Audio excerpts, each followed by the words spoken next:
Perfecto. Entonces, como les decía, primero saludarlos a todos, a todas, agradecerles particularmente por conectarse en esta tarde de viernes, en esta coyuntura particular, abordar un tema que creemos que es absolutamente necesario y conveniente, pues discutirlo, deliberarlo.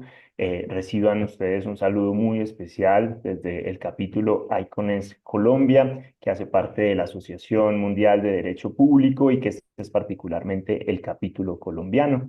Queremos inicialmente agradecer nuevamente también a los y las ponentes que han decidido sacar parte de su tiempo para abordar este tema y que pues este es un espacio realmente de liberación académico, de absoluta libertad para escuchar posiciones distintas sobre un tema que sabemos que por definición es controversial, pero que lo que nos interesa es escucharnos entre todos y poder tomar posturas al respecto.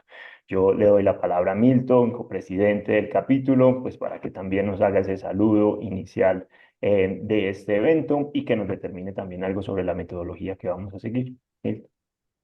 Muchísimas gracias, querido Alejandro. También agradecerle a todo el público. En este momento todos tienen el video y el micrófono clausurado para poder adelantar la discusión y para hacer también la grabación. Es fundamental la tarea que empezamos hoy. Como todos saben, ICONS Colombia, nuestro capítulo de la Sociedad Internacional de Derecho Público, desarrolla eventos, hace publicaciones, análisis jurídicos y políticos de distinto orden. Pero también queremos a partir de hoy celebrar diversos seminarios virtuales para fortalecer la pedagogía constitucional, para crear cultura constitucional. Desde luego, fortaleciendo la autonomía, el juicio propio, y qué mejor que hacerlo de la mano de grandes profesores, de grandes maestros. Hoy nos acompaña, desde luego, la maestra Catalina Botero, el maestro Rodrigo Prini, la doctora Floralba Padrón, la doctora Luisa Fernanda García, el doctor Fabio Pulido y el doctor Juan Sebastián Ceballos. Todos ellos nos van a estar brindando distintas visiones que el profesor Alejandro y yo les estaremos anunciando para que ustedes sepan qué tipo de análisis nos van a ofrecer. Si les parece, entonces, empecemos esta importante discusión con el primer tópico que va a ofrecer Juan Sebastián Ceballos, ex magistrado auxiliar de la Corte Constitucional.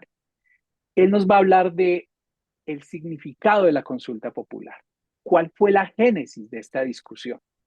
Desde luego, él nos va a ofrecer argumentos genuinos, críticos al respecto, y ustedes a través del chat podrán ir formulando las preguntas que nosotros en la moderación estaremos seleccionando. Muchísimas gracias. Te escuchamos, Juan Sebastián. Y bueno, un saludo especial para todas las personas que se conectan acá y para quienes vean después el video. Antes de todo, le agradezco a Milton y a Alejandro por liderar y propiciar esta conversación que me parece tan interesante. A mí me corresponde introducir la discusión con una explicación general sobre qué es la consulta popular de alcance nacional, cuál fue la consulta que propuso el gobierno Petro y cuáles son los problemas constitucionales que tiene la propuesta que ha hecho el gobierno y sus juristas de convocarla por decreto sin concepto favorable del Senado. Entonces, pero mientras introduzco estos temas, voy a dar de vez en cuando mis puntos de vista de una manera breve, pero como para tratar de ponerle algo de picante pues a la discusión y ver si es posible provocar un diálogo que sea a la vez apasionante mientras termina el partido. Eso es lo más parecido a un gol, digamos, que yo podría hacer.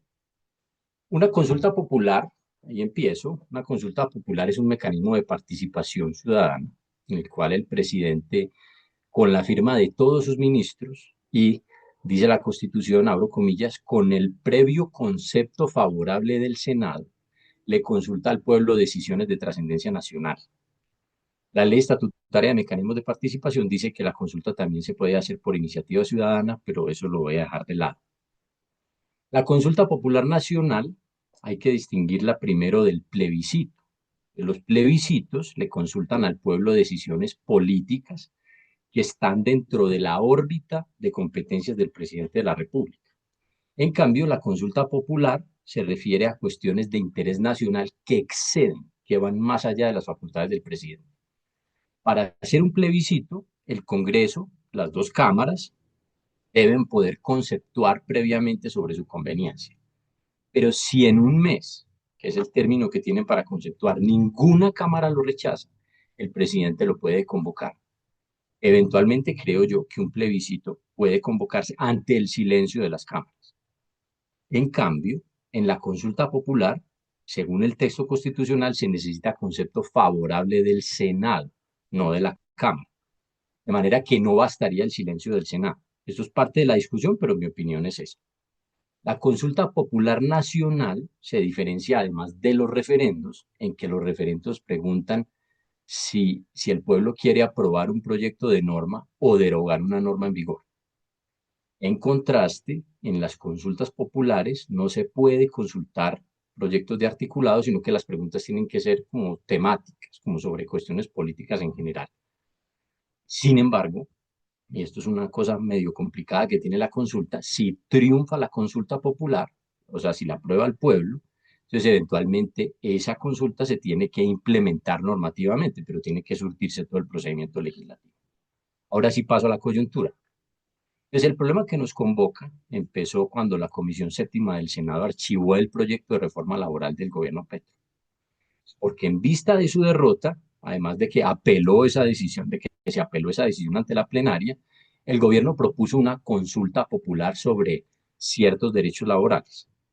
Ahora, como esos derechos laborales van más allá de los poderes del presidente, porque involucran el estatuto de los trabajadores, entonces no se podía proponer esa consulta mediante plebiscito, pues porque desborda la órbita de competencias del presidente, sino que necesitaba una consulta popular nacional.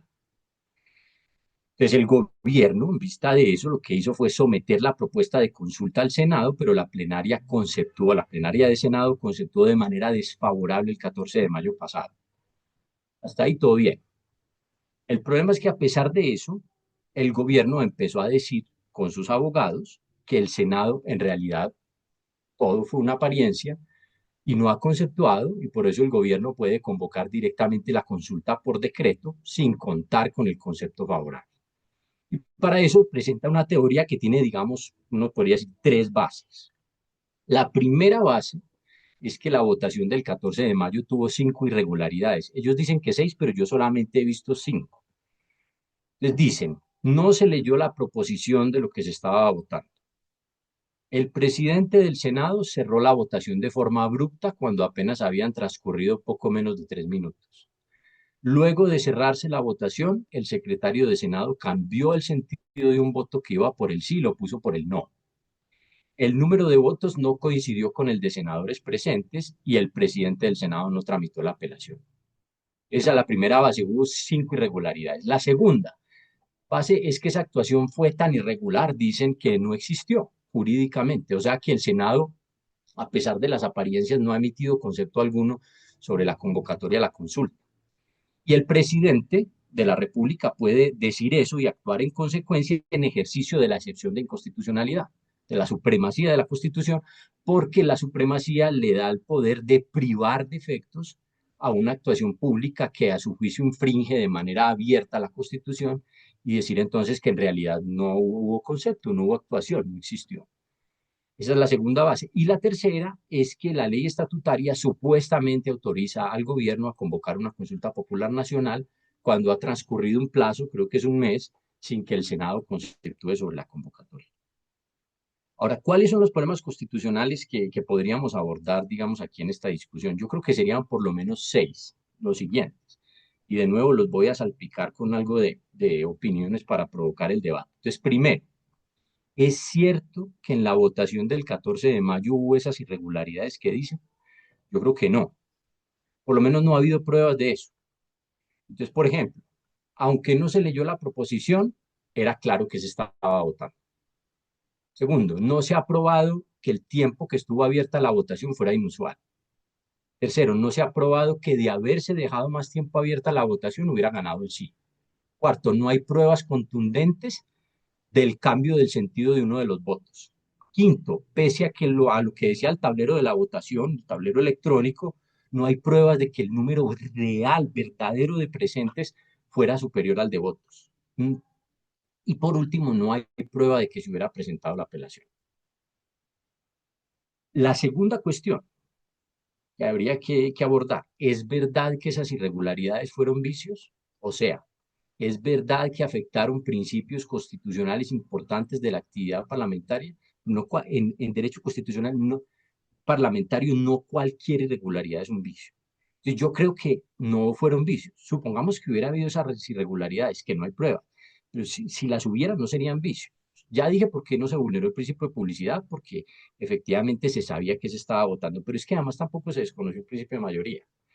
Entonces, en realidad, aquí ha hecho falta decir que hubo otra reunión plenaria del Senado que fue el 20 de mayo, el día que se eligió al magistrado Carvajal. Ese día el gobierno y las bancadas de gobierno habían propuesto volver a votar la convocatoria, dizque para subsanar los vicios del 14 de mayo. Pero el presidente del Senado negó la petición, luego la senadora Pizarro apeló y la plenaria le negó la apelación con una mayoría rotunda e inapelable. Esa votación, indirectamente, lo que hizo, a mi juicio, fue ratificar de qué lado están las mayorías. Las mayorías están a favor del no. Tercera cuestión que habría que abordar.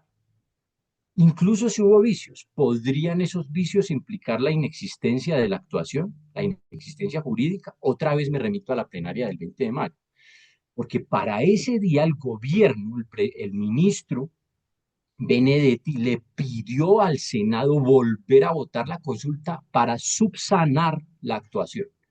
Sin embargo, en derecho constitucional, para poder subsanar un vicio de procedimiento es necesario que la actuación viciada exista.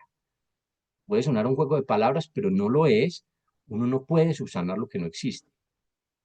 Cuarto, ¿puede el presidente declarar unilateralmente esa presunta inexistencia con base en la excepción de inconstitucionalidad? A mí me parece muy dudoso que eso se pueda hacer. Pero si acaso la única hipótesis que uno podría encontrar es que se viole o que concurra el supuesto del artículo 149 de la Constitución. O sea, ese supuesto dice que cualquier reunión de congresistas por fuera de las condiciones constitucionales carecerá de todo efecto. Que realmente condiciones constitucionales parece una expresión muy abstracta y como muy imprecisa, pero la jurisprudencia y la doctrina durante 100 años la han interpretado en el sentido de que tiene que tratarse es de las circunstancias de tiempo, de lugar y algunas de modo de reunión del Congreso. Entonces, por ejemplo, eso se puede dar es si el Congreso sesiona por fuera de la capital de la República sin la autorización debida, si sesiona en tiempo de recesos sin convocatoria a sesiones extraordinarias o si lo hace de manera clandestina o sin quórum, pero nada de eso ocurre acá. Acá no hay inexistencia por esa causal y yo creo que en principio no hay ninguna otra causal de inexistencia. Quinto, ¿es verdad que el presidente de la República puede convocar una consulta popular cuando el Senado no emite concepto dentro del plazo que le brinda la ley? A mí me parece que esa facultad no existe nunca, y menos en este caso. La norma que invoca el gobierno, que es una normita chiquita ahí de la ley estatutaria, solamente establece unos plazos alternativos para convocar la consulta, pero siempre y cuando exista concepto favorable del Senado. Sexto, ¿cuáles serían los mecanismos de defensa frente al decreto que planea sacar el gobierno? Y aquí viene bastante picante. Para mí los candidatos serían tres. Entonces, primero, la excepción de inconstitucionalidad a cargo de todas las autoridades que tienen que implementar la consulta, desde la Registraduría Nacional del Estado Civil en adelante. Segundo, eventualmente creo que la acción de tutela, aunque ahí tengo ciertas dudas. Pero tercero, yo tengo una teoría que creo que tiene muy buen sustento en las fuentes, y es que cabe la acción pública de inconstitucionalidad antes del veredicto popular como control previo de la Corte Constitucional por tratarse de una consulta popular nacional sin el visto bueno previo del Senado. Yo espero poder desarrollar o discutir después algunos de estos puntos más en detalle. No sé si me queda algo de tiempo, podría decir algo. Si no, Bueno, si me Termino. permites, yo creo que hiciste como ese panorama general que yo creo que es muy valioso. Te vamos a dar tiempo para que desarrolles sobre todo esa última propuesta que creo que no la teníamos sobre la mesa e incluso opinar sobre los otros puntos. Yo quisiera, para aprovechar, seguir con el debate y aprovechando ese panorama que nos haces, darle la palabra a la profesora Floralba Padrón, sobre todo por su experiencia y su trabajo, sobre todo sobre el órgano legislativo. Y quisiera situarnos, profesora Floralba, en lo que sucedió ese 14 de mayo particularmente, que ya Juan Sebastián lo enumeraba como uno de los orígenes que tenemos ahora de la discusión y particularmente que usted se pronuncie sobre si ese acto es un acto existente o inexistente, anulable o válido y cuáles serían sus consideraciones particularmente al respecto, sin que obste que también se pueda pronunciar sobre cualquiera de las otras aristas del punto.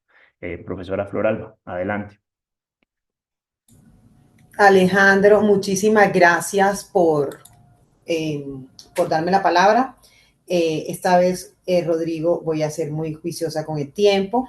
No me voy a comer más tiempo, voy a hablar 10 minutos y no.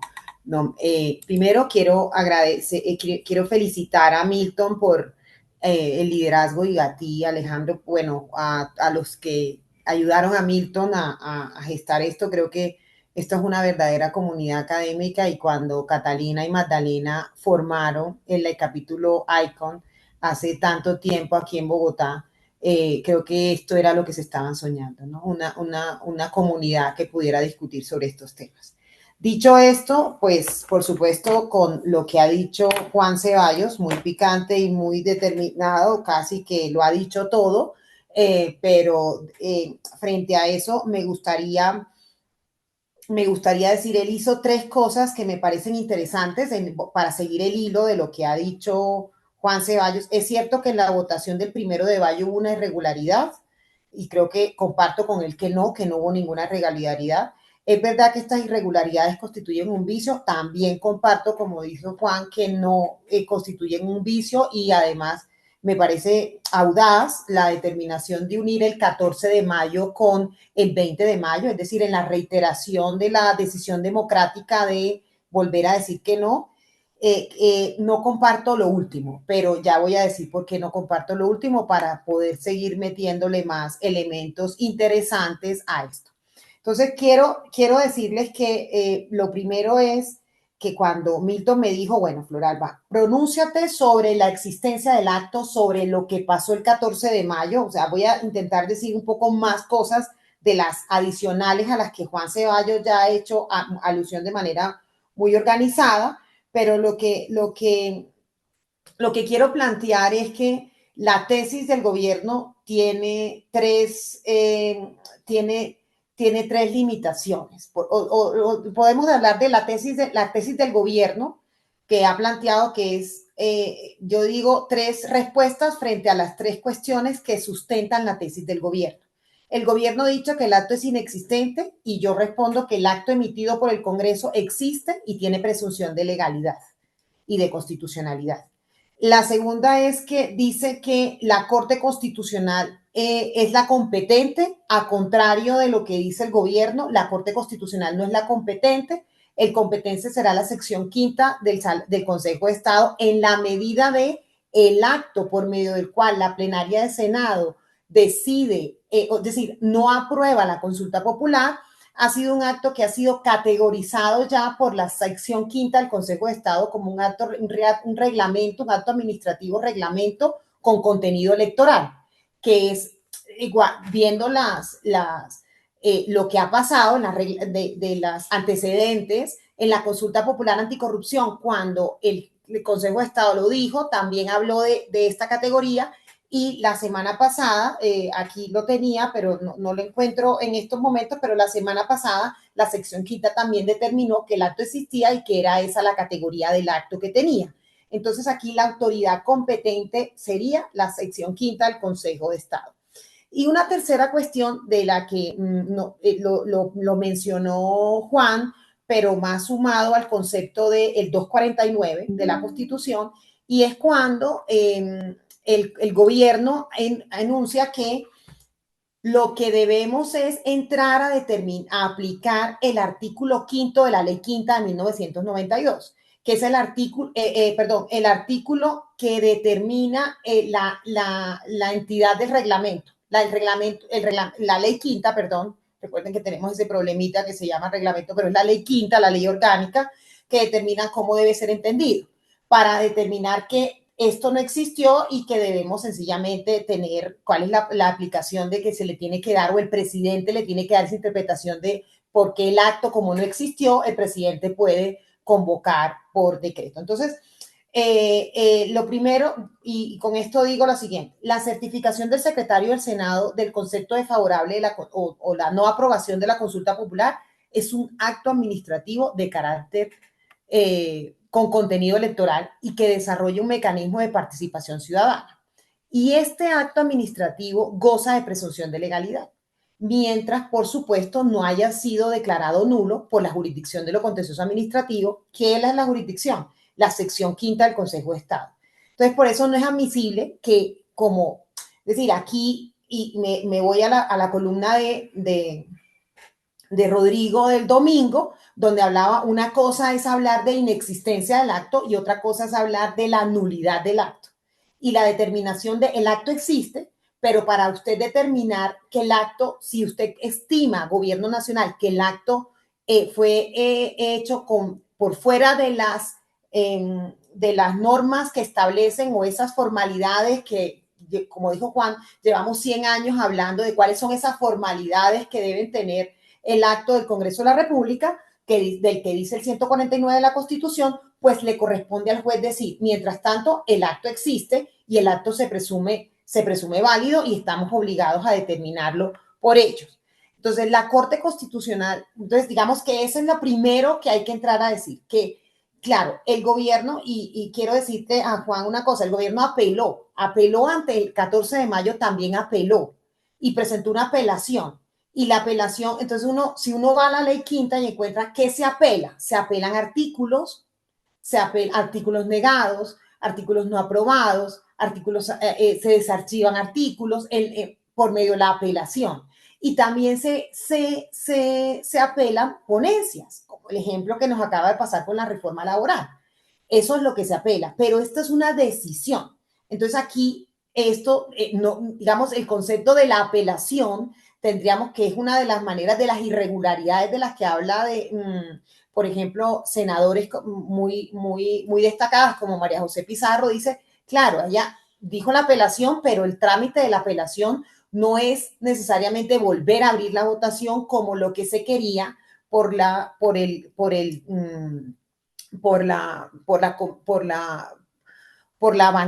bancadas de gobierno.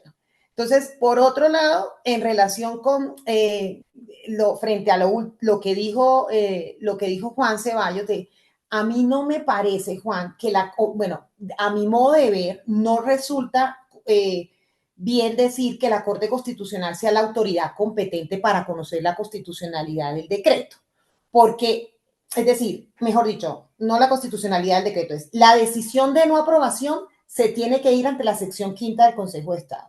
Imaginémonos que el presidente de la República sea el que expida el decreto.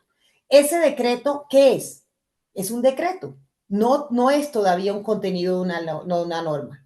Entonces, ese decreto que expida tiene que tener la jurisdicción de lo contencioso administrativo y la tiene que ver. Ahora bien, otra cosa es cuando pase, vuelve y pregunte, y tenemos que preguntarle, y eso cuando ya se convierta en el acto que está en el 241.3, que es la consulta popular, cuando es el control posterior que lo tienen que hacer. Y creo que de pronto es a ese el que tú te estás haciendo alusión.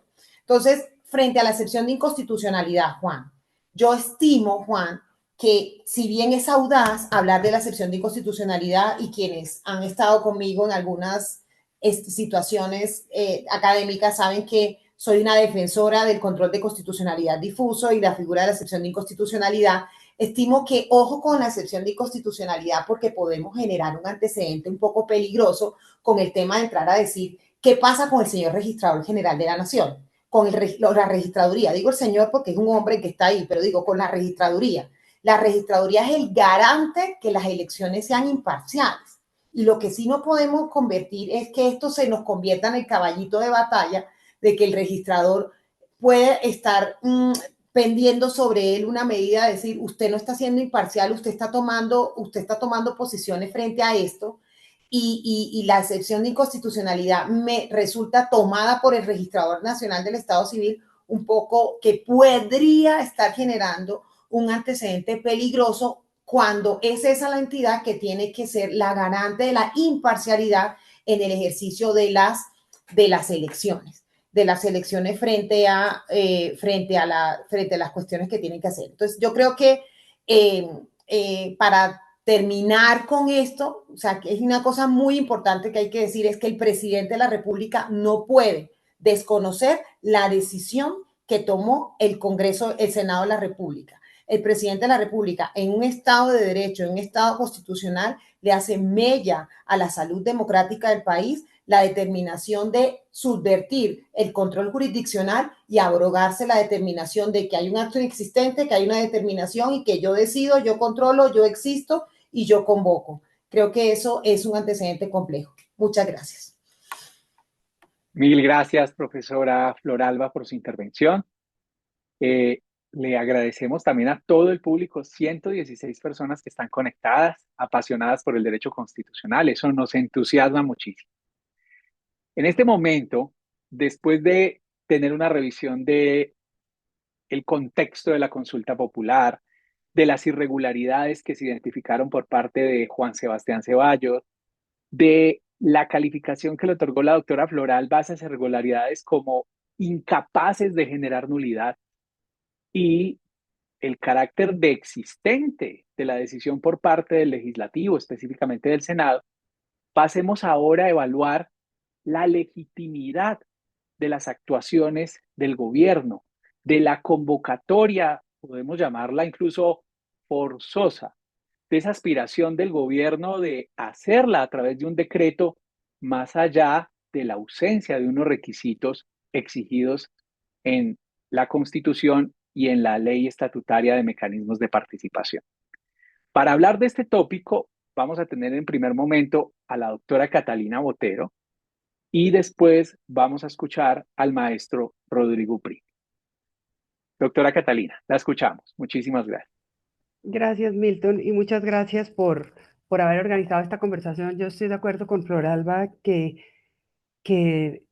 hemos construido una comunidad académica y esto es lo que muestra, pues poder hacer esto en un tiempo récord, muestra los vínculos que hemos construido. Aquí hay, no sé, pero por lo menos 10 universidades, por lo menos 10 profesores de 10 universidades distintas conversando sobre este tema. Entonces, pues, muchas gracias, Milton, a ti y a Alejo y a todas las personas que participaron en esta iniciativa. 5 cosas muy puntuales, que de todas maneras me parece que ya Juan Sebastián y Floralba han puesto de presente. La primera, el gobierno dice que el acto a través del cual el Senado rechaza la convocatoria no existe. Y dice que no existe, y que no existe porque hay unas irregularidades de las cuales ya hablaron, y que se aplica el artículo 5 de la Ley Quinta de 1992, que efectivamente establece que cuando el Congreso sesiona al margen de condiciones constitucionales básicas, la actuación no existe. Y entonces aquí ellos dicen, el Congreso está sesionando al margen de condiciones constitucionales básicas y por lo tanto la actuación no existe. Muy bien. Ese artículo de la Ley Quinta es prácticamente idéntico al que mencionó Juan Sebastián, que es el artículo 149 de la Constitución. Es prácticamente idéntico. ¿Y dónde está ubicado el artículo 149 de la Constitución? Está al final de una serie de artículos que establecen condiciones básicas de cuándo se puede reunir el Senado, de las condiciones algunas de modo, como señaló Juan Sebastián, algunas de tiempo y algunas de lugar, dónde se puede reunir. Entonces dice, a ver, el Congreso, no el Senado. Entonces, ¿qué dice la Constitución? Dice, mire, el Congreso de la República tiene como sede la capital del país. No es que se reúnan 20 tipos en Santa Fe de Antioquia y decidan que eso es una ley. Eso no lo pueden hacer. Entonces dice cuál es la sede. Dice, va a haber 2 periodos ordinarios al año. Y en esos periodos pueden discutir lo que quieran. Pero si se reúnen al margen de esos periodos, solo lo pueden hacer por convocatoria al presidente o del gobierno y para los temas que el gobierno.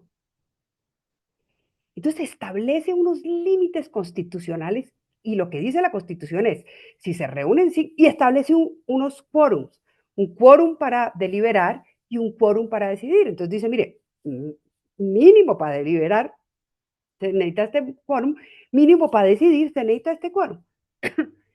Cualquier cosa que se haga por fuera de la capital de la República, salvo en casos excepcionales que se puede citar cuando hay un problema de orden público, etc.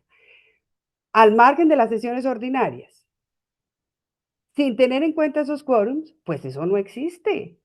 Eso es lo que dice la Constitución y tiene toda la razón, porque está evitando que 5 tipos se reúnan y decían que hay una ley, que ha pasado en algunos países de la región. Pues la ley quinta reproduce ese artículo. Es interesante que el artículo 149 además añade que cualquiera que participe en esas deliberaciones será objeto de sanción. Pero eso no sé dónde lo dejó metido el gobierno, porque todos sus congresistas deberían ser entonces objeto de sanción, porque participaron en esas deliberaciones. Porque a lo que se está refiriendo ese artículo quinto de la ley quinta, el reglamento del Congreso, y el artículo 149 de la Constitución, es a condiciones básicas para que pueda existir realmente una reunión del Congreso para ejercer sus funciones. Entonces, no pueden aplicar esa norma para una serie de vicios que independientemente a que existan, a que no existan, a cómo los califiquemos, no tienen nada que ver con las condiciones básicas que establece la Constitución para poder tener reuniones del legislador. Entonces, eso es lo primero. El artículo que citan para sostener que la decisión del Senado es inexistente no se aplica porque no demuestran la hipótesis que ese artículo contiene. Entonces, eso es lo primero. Pero estoy repitiendo lo que ya dijeron. Lo segundo, el gobierno dice, nosotros vamos a aplicar la excepción de inconstitucionalidad de un acto inexistente. O sea, hay un poco un enredo en la argumentación, pero estamos aplicando la excepción de inconstitucionalidad. Pero eso sí, el registrador no la puede aplicar. ¿Por qué? Yo creo que hay por lo menos 3 problemas. Uno, si la puede aplicar el presidente, pues la puede aplicar el registrador. Si el presidente puede decir, yo creo que este acto es inconstitucional y por lo tanto lo tengo como inexistente, es muy difícil sostener jurídicamente ese argumento, pero supongamos que este es el que ellos están sosteniendo, pues el registrador podría decir lo mismo. Yo necesito que usted demuestre, como dice el artículo 104, que la convocatoria es un decreto firmado por todos los ministros con un visto bueno previo del Senado. Yo no veo el visto bueno previo del Senado, por lo tanto, yo aplico la excepción de inconstitucionalidad. Ahora, yo en realidad creo que la excepción de constitucionalidad, yo estoy de acuerdo con Flor Alba, a mí el control de constitucionalidad difuso me parece importante, pero yo creo que hay unas condiciones de aplicación del control de constitucionalidad difuso. Entonces, uno, el juez natural aplica el control de constitucionalidad difuso. Yo creo que los funcionarios de orden administrativo solo pueden aplicar control de constitucionalidad difuso cuando es absolutamente, cuando se reúnen por lo menos 3 condiciones. Es absolutamente imprescindible para evitar la violación de un derecho de la Constitución, o sea, es urgente para evitar la violación de la Constitución y someten esa decisión a la revisión del juez natural. O sea, es urgente porque resulta que hay una ley que ordena la pena de muerte y le ordenan a un señor del IMPEC que mate a alguien. Ese señor del IMPEC dice, mire, yo la inaplico porque hay perdón, se me olvidó decir una de las condiciones, creo que tiene que ser evidente. Hay una evidente inconstitucionalidad. Esta orden que me están dando de asesinar a alguien va en contra de la Constitución política y yo tengo que aplicarla de manera urgente porque me están diciendo que yo tengo que ejecutar esa orden en 45 minutos, yo la inaplico. Entonces tiene que ser evidente, tiene que ser urgente, bueno, lo que acabo de decir. Y eso no se cumple en este caso. No hay ninguna urgencia Y por supuesto no hay ninguna evidencia de inconstitucionalidad. Ya Juan Sebastián y Floralba pusieron de presente las dudas que hay sobre los argumentos que ellos ponen. En tercer lugar, hay un juez natural. Y no es urgente, no es evidente. Hay un juez natural. Lo que manda el Estado de Derecho es que sometan esa valoración al juez natural. ¿Y quién creo yo que es el juez natural? Me parece muy provocativa la propuesta de Juan Sebastián Ceballos, pero yo soy un poco más conservadora en ese sentido. Yo creo que estaría de acuerdo con Floralba. Yo creo que el juez natural es el Consejo de Estado. Y habría que someter, entre otras cosas, por lo siguiente: este es un acto complejo. No es un acto que simplemente convoca una consulta. Ahí podríamos discutir.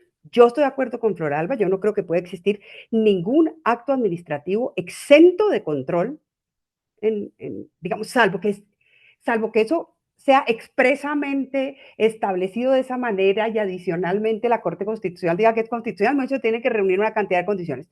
Pero si no, todos los actos administrativos están sometidos a control. Pero supongamos que aceptamos que en este caso hay una excepción porque el control es un control posterior de la Corte Constitucional y que la Corte ya lo dijo, bueno, lo que sea. Este es un acto complejo. Este es un acto que tiene dos decisiones. Una, considerar inexistente o inaplicar una decisión del Senado de la República. Eso es un primer componente normativo del decreto. Y segundo, convocar a la consulta. Entonces, en la medida en que es complejo, en que tiene dos componentes, por lo menos el primero sí es objeto de control, a mi juicio. Bueno, luego, me faltan dos cositas que trato de decirlas rápidas sobre la teoría del silencio administrativo positivo. También me parece un poquito exótica. Yo no soy administrativista, pero hasta donde yo entiendo, el silencio administrativo positivo solamente procede cuando hay una norma que lo autoriza. Aquí yo no conozco ninguna norma que lo autoriza. Como dice Juan Sebastián, puede haber otras normas que establezcan plazos adicionales para decretar la consulta, siempre sobre la base de que exista un concepto positivo del Senado. Y una última cosa que me parece, o sea, que no veo sustento normativo en los argumentos que ellos están presentando. Y una última cosa que me parece clave. Aquí no se trata de defender una leguleyada en contra de un clamor popular. Aquí, de eso no se trata. Los mecanismos de participación popular y la Constitución colombiana los recoge, y ya Juan Sebastián y Floralba han mencionado, y Juan Sebastián en particular hizo una exposición de 3 de ellos, pero hay más. Son realmente fundamentales para hacer efectiva la participación de las personas en los asuntos que les interesan, pero están regulados para evitar que nos convirtamos en una democracia plebiscitaria, porque una democracia plebiscitaria en realidad no es la democracia, no es una democracia más popular, con mayor y mejor participación. Al revés. Lo que pasa con las democracias plebiscitarias, cuando esos mecanismos de participación no tienen, como en Colombia, algunos procedimientos que controlan su abuso, es que en el fondo quien ejerce el poder y puede convocar cuando quiera y como quiera, termina movilizando una cantidad de emociones, e incluso en muchos casos, mal utilizando los sistemas electorales para utilizar como excusa una decisión popular para imponer, digamos, reformas institucionales antidemocráticas. Y ese es el peligro de los mecanismos de participación sin adecuadas reglamentaciones, ¿no? Y uno de los requisitos para la consulta es el visto bueno del Senado. Y eso garantiza que haya un control en la manera como se utiliza ese mecanismo de participación.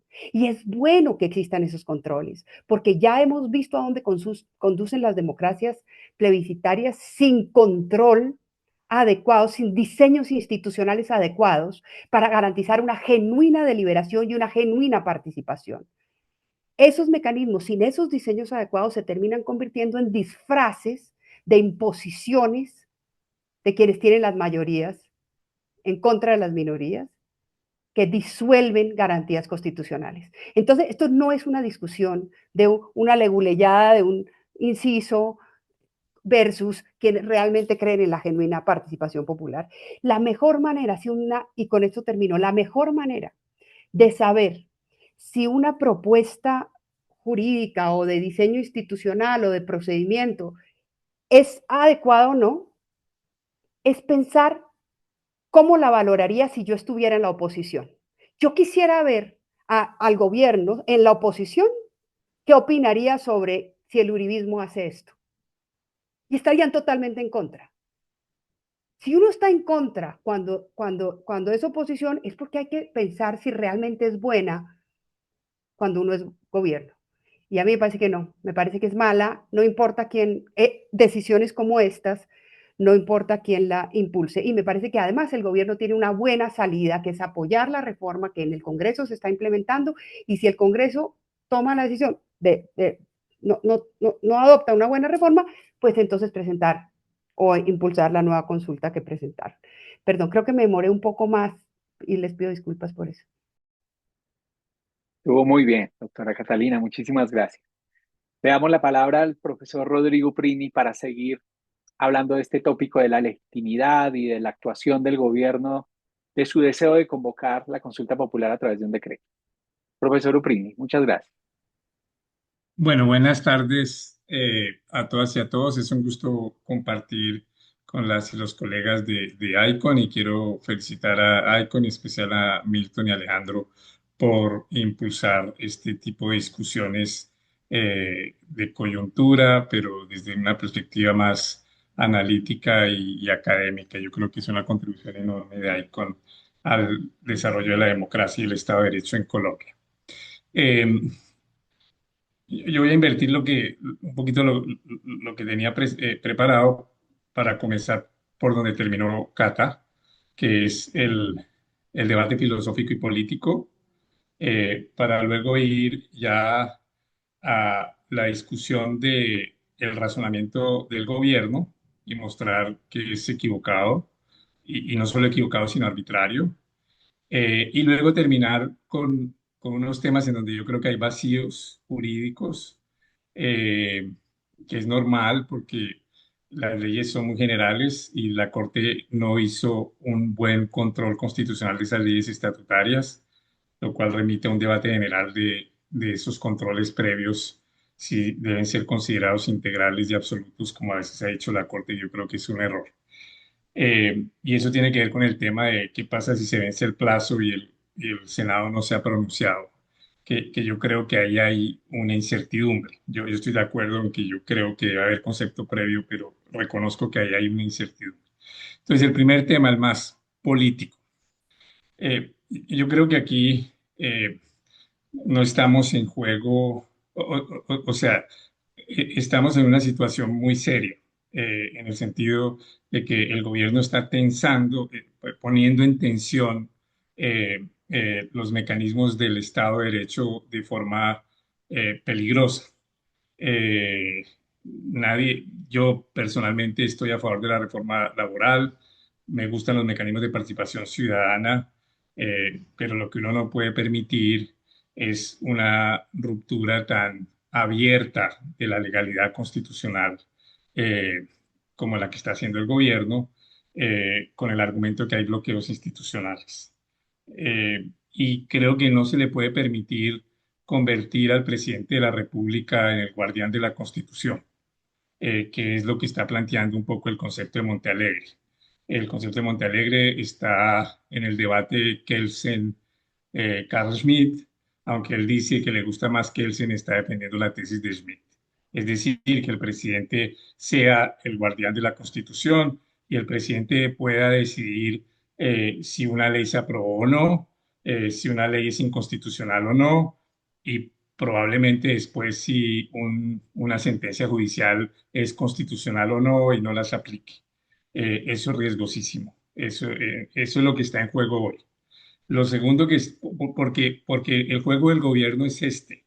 El juego del gobierno es sacar el decretazo, eh, y buscar una votación rápida eh, para que si después la Corte Constitucional en un control posterior la tumba, pues quede como la Corte enemiga del pueblo. Y ahí hay un lío porque esto no tiene control previo y entonces tenemos todo ese debate de las competencias y quién es el juez natural de estos actos, que es un tema en donde yo creo que hay incertidumbres. Y lo segundo es lo que también decía Cata y Juan y Flor Alba, que es el hecho del concepto previo del Senado en la consulta popular no es un formalismo menor, es para evitar el autoritarismo plebiscitario. El presidente puede saltarse a las cámaras si ellas no se pronuncian en los plebiscitos, porque el presidente consulta algo que puede hacer o no hacer. El presidente podría someter a plebiscito. ¿Saben qué? Yo quiero saber si vamos a modificar nuestras relaciones diplomáticas con tal país. Y entonces quiero oír su opinión. Y si las cámaras en un tiempo no se pronuncian en contra, el presidente puede convocarlo porque es algo competencia suya. Pero en la consulta popular, el presidente, a través de la consulta, le da órdenes a todos. O bueno, el pueblo le da órdenes a todos a través de la consulta. Y por eso la idea es que no se pueda pronunciar sin dos filtros esenciales para evitar el autoritarismo plebiscitario. O una dinámica de democracia representativa, y entonces que el Senado también esté de acuerdo, concepto previo favorable, o una dinámica, ese es un tema en donde hay alguna ambigüedad, de una iniciativa popular masiva, en donde podría uno sostener que si se hace una iniciativa popular de una consulta popular y se supera el 20% del censo electoral, entonces ahí el Senado estaría obligado a autorizar la consulta y entonces uno evitaría un poquito el autoritarismo plebiscitario porque es una iniciativa ciudadana. En eso hay también una ambigüedad en la ley, pero uno diría, esos son los dos grandes filtros.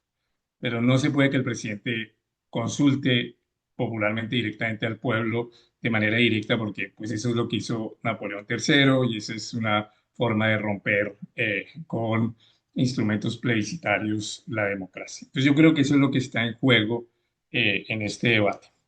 Y lo que es más doloroso de lo que está en juego en este debate es que esa consulta es absolutamente innecesaria e inútil. ¿Por qué es innecesaria? Pues porque se está debatiendo la reforma laboral en el Congreso. Entonces, por qué no esperar el resultado? Y si el resultado es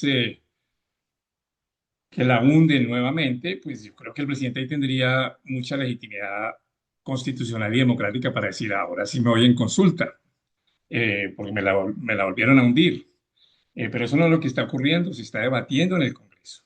Y por qué no jugar a ese debate en el Congreso? Pero lo segundo, el argumento central que usó el presidente en su alocución para decir que por qué lo que se estaba aprobando en el Senado no servía de nada y era necesario ir a la consulta, era el tema del contrato por horas. Ese fue su argumento central. En esa alocución el presidente dijo, pueden aprobar todo lo que quieran, pero si se aprueba contrato por horas, la reforma no sirve de nada. Bueno, él no puede someter el contrato por horas a la consulta que está pretendiendo ahora porque esa no estaba en las 12 preguntas. Entonces, si el argumento era, lo del Senado no me sirve por el contrato por horas, pues la consulta que presentó no le sirve, porque en las 12 preguntas que serían las que vendrían a ser nuevamente planteadas, no está el contrato por horas. Y eso sí ya sería, digamos, el autoritarismo extremo, decir, introduzco una nueva pregunta sin ni siquiera esperar si el Senado me la aprueba o no. Entonces, es innecesaria y es inútil para lo que pretende el gobierno si es aprobar una reforma laboral para los trabajadores, si tiene otros propósitos políticos, que es poner contra las ramas, contra las cuerdas, perdón, a las cortes, pues esa es otra cosa mucho más complicada. Esa es la lectura política. La lectura jurídica. El argumento central del gobierno lo resumió muy bien Juan. Una premisa empírica incontestable, que es que pasó ya más de un mes entre que se presentó la consulta y hoy. Entonces pasó más de un mes. Ese es un argumento empírico. Ese creo que no hay mayor, mayor discusión. Luego viene un argumento normativo que yo diría discutible, eh, que es qué pasa si pasa un mes y el Senado no se pronuncia. Entonces, el gobierno, eso no ha estado mucho en el debate público, pero el gobierno ha invocado dos normitas de la ley 134 y de la ley 1757, que son normitas que dicen que el presidente o la autoridad regional, caso de consultas locales, el gobernador o el alcalde, convocarán la consulta dentro de los, creo que es 8 días del concepto previo de la entidad representativa, en este caso el Senado, o del término para que se diera ese concepto. Entonces, de ahí es de donde sacan la teoría del silencio negativo. Dicen que como si se vence el término, también puede convocarla. eh, entonces, que eso es lo que faculta, ese silencio facultario. Y ahí hay un debate que tiene que ver con que la Corte Constitucional, que a veces echa mucha carreta en sus sentencias, ese punto no lo estudió. Y era un punto central, lo dejó pasar. Dejó pasar si eso era constitucional o no. Yo creo que obviamente es inconstitucional. Es inconstitucional porque va contra el artículo 104. Pero como la Corte dice que es una revisión integral, el hecho es que ese textico está ahí y de ahí es que se pega. Y ahí hay una discusión difícil sobre la cual podríamos volver. Yo, en términos finales, eh, tiendo a estar de acuerdo con Juan y Catalina, que tiene que haber concepto previo, favorable, pero reconozco que ahí podría haber algún argumento. Pero la tercera premisa, que es la que hemos visto hoy, es decir que no hubo pronunciamiento. Y yo creo que eso es eso es prevaricato. Eso no tiene discusión. Claro que hubo votación. Esa votación existe. Sobre eso no hay duda. Yo estoy de acuerdo con Juan. A mí me parece que ninguna de las irregularidades que señaló Montealegre o Benedetti u otros configura un vicio. Y no configura un vicio ninguna de ellas por una doctrina que introdujo Eduardo Montealegre cuando era magistrado de la Corte, la doctrina de la instrumentalidad de las formas. Yo era su magistrado auxiliar y cuando me la explicó, yo dije, brillante, brillante, no podemos tumbar leyes simplemente porque hubo una irregularidad. Solo las podemos tumbar las leyes cuando esa irregularidad es de tal entidad que violó el valor para el cual existía esa regla. Si no se violó el valor para el cual existía esa regla, existe una irregularidad, pero no un vicio. Y si uno mira todas las que dijo Juan, pues ninguna la configura, ni siquiera para la inconstitucionalidad de la votación, la nulidad de la votación. Por ejemplo, la que no anunciaron. Hombre, si todos sabían que se estaba votando, en el orden del día estaba.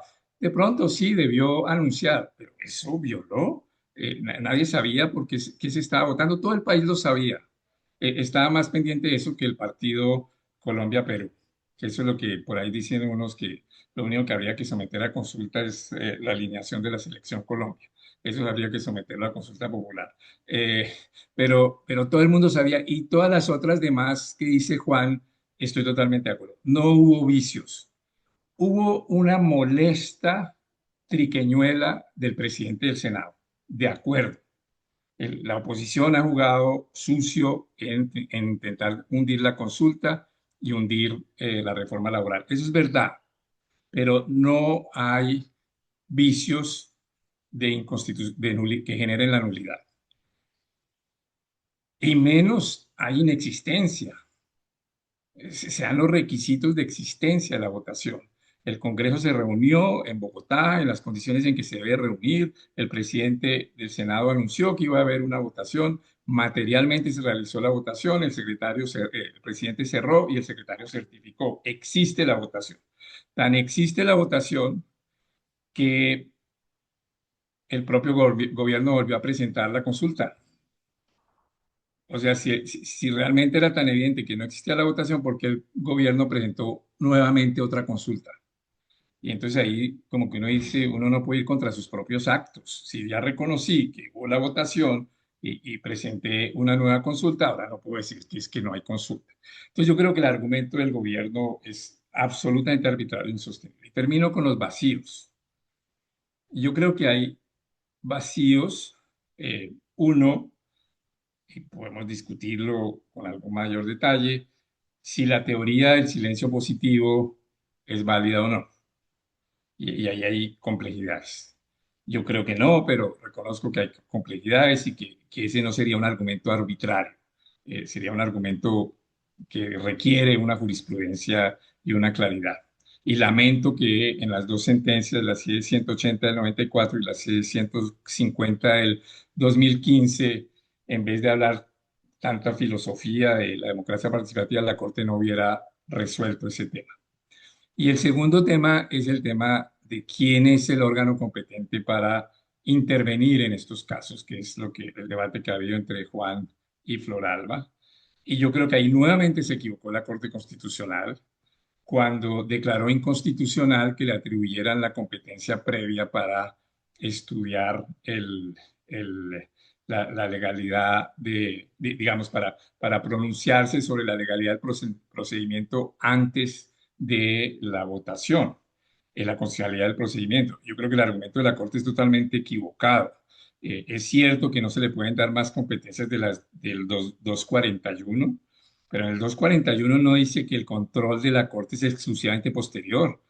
Lo que no dice claramente que es previo, pero lo que dice es la Corte controlará la legalidad, digamos, controlará las consultas por vicios de procedimiento o materiales. Y puede tener dos momentos para controlarlo, uno previo, antes del pronunciamiento y que la ley se lo atribuya, y un control posterior. Eso en que viola el artículo 241 que la ley le hubiera atribuido esa función. Al declarar inconstitucional eso, la Corte cometió un error mayúsculo, así que en su omisión de no decir qué pasaba con esa expresioncita, porque tenemos un lío de la Madonna en este tema.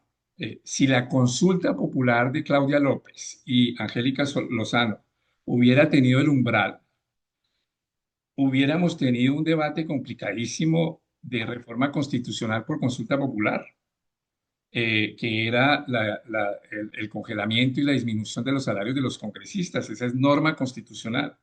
Y entonces, ¿qué iba uno a decir? Que entonces el Congreso estaba obligado a hacer una reforma constitucional por esa consulta popular y que si no la hacía, entonces por decreto el presidente podía adoptar una reforma constitucional. El hecho de que no tengamos ese control previo genera todos esos líos. Entonces yo creo que ahí hay dos temas donde no hay solución clara y me disculpo de haberme extendido. Muchas gracias. Ningún problema, profesor Uprimi, muchas gracias por esos comentarios y nos sirven perfectamente para darle continuidad al debate, sobre todo situándolo ahora particularmente en el tema que Rodrigo identifica como los vacíos y es el tema particularmente de los controles. Creo que todos y cada una de las que se han pronunciado han tocado ese tema que es absolutamente central, que está en la esencia, que está es inherente a la idea de Estado de Derecho y es que ningún acto, ningún poder se debe quedar por fuera de los controles. Y ahí encontramos que esos vacíos pues pueden llevar incluso a interpretaciones diversas. Yo quiero entonces aprovechar ese tema en particular para darle la palabra a la profesora Luisa Fernanda García y luego a Fabián para que se pronuncien, a Fabio para que se pronuncien sobre este tema. Adelante, profesora Luisa Fernanda. Gracias, Alejandro. Bueno, gracias a todos por estar aquí a las 6 de la tarde después de un partido y tener toda esta audiencia. Es realmente un privilegio y pues tener este espacio para poder debatir estos temas tan coyunturales, pues bienvenidos sean. Digamos, superado un poco el tema digamos, del debate del Congreso, yo quisiera referirme particularmente al alcance del decreto que hipotéticamente emitiera el presidente en caso de que, digamos, ya estuviera, digamos, en firme su decisión de convocar a la consulta. Entonces, Eh, Simplemente haciendo alusión al artículo 104 de la Constitución, pues evidentemente el artículo 104 nos dice que el presidente, previa autorización del Senado, puede consultar al pueblo sobre asuntos de trascendencia nacional. Esa es, digamos, como la premisa fundamental que establece la Constitución y la ley estatutaria sobre los mecanismos de participación. En su artículo 53 nos dice que el Senado debe emitir concepto favorable. Entonces, aquí tenemos dos aspectos fundamentales que se requieren para convocar a la consulta popular. Luego, no habría razón de ser para que se pueda emitir por decreto. No se puede eludir el debate en el Senado. Tampoco se podría eludir todo lo que establece la autorización y lo que establece la Constitución en razón del artículo 104. Por esa razón, entonces, pues convocarla por decreto sería un despropósito, pero pues ya hemos venido, digamos, hablando de este tema y digamos que en caso de que esa hipótesis existiera, pues entonces, cuál sería, digamos, la solución? Entonces, el gobierno dice, claro, como hubo vicios de procedimiento, entonces esos vicios de procedimiento deben ser superados por el presidente. Y son superados por el presidente a través de una excepción de inconstitucionalidad, que obviamente él dice, esa es la razón de ser por la cual se convocaría la consulta popular por la vía de un decreto. Pero tampoco tiene razón en la medida en que, pues en este caso, cuando hay una controversia entre el Poder Legislativo y el Poder Ejecutivo, pues el llamado a dirimir este tipo de situaciones es obligatoriamente el juez. Por lo tanto, no se puede obviar, digamos, la intervención de un juez y en este caso sería el juez constitucional el que debería subsanar digamos, los vicios o la probabilidad de convocar la consulta popular por la vía de un decreto. Entonces, ¿cuál sería, digamos, la opción? Entonces, efectivamente, pues no habría, digamos, un control previo por parte de la Corte, pero con base en el artículo 241 de la Constitución, la Corte Constitucional tiene la competencia de decidir por vicios de forma la realización de las consultas. Entonces uno podría pensar que a través de, si la consulta se convocara por decreto, se está desconociendo la decisión y la competencia del Senado como órgano de representación y como órgano que debiera emitir un concepto previo y favorable. En ese sentido, entonces debería mediar una demanda de inconstitucionalidad contra el decreto que convoca a la consulta popular. Es decir, que en ese sentido, el control de legalidad sobre el decreto que convoca esta consulta, pues lo ejercería únicamente la Corte Constitucional, em, en la medida en que habría, digamos, sistemáticamente yo consideraría que habría una violación, pues del artículo 104 de la Constitución, primordialmente. Se desconocería la competencia del Congreso o pues, del Senado propiamente dicha, es decir, se está violando la separación de poderes, que hace parte de uno de los núcleos esenciales de la Constitución. Por esa razón, entonces, habría una violación directa de todo lo que son los ejes definitorios de la Constitución.